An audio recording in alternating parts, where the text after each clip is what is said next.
Mi guitarra canta como canta. Si suena como a duelo mi garganta, es porque soy latinoamericano y veo a Cristo a diario crucificado. Y he visto a Cristo a diario crucificado.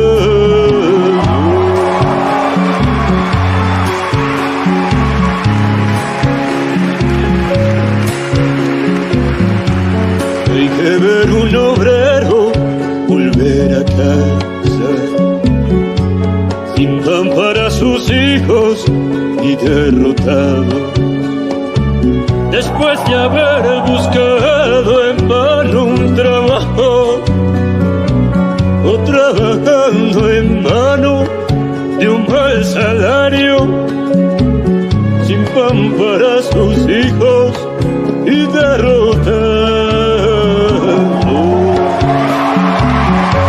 Hay que ver cómo miran esos niñitos, tristes desguarnecidos, como asustados, con hambre y empujados a la ignorancia, por la fiera arrogancia de los que mandan.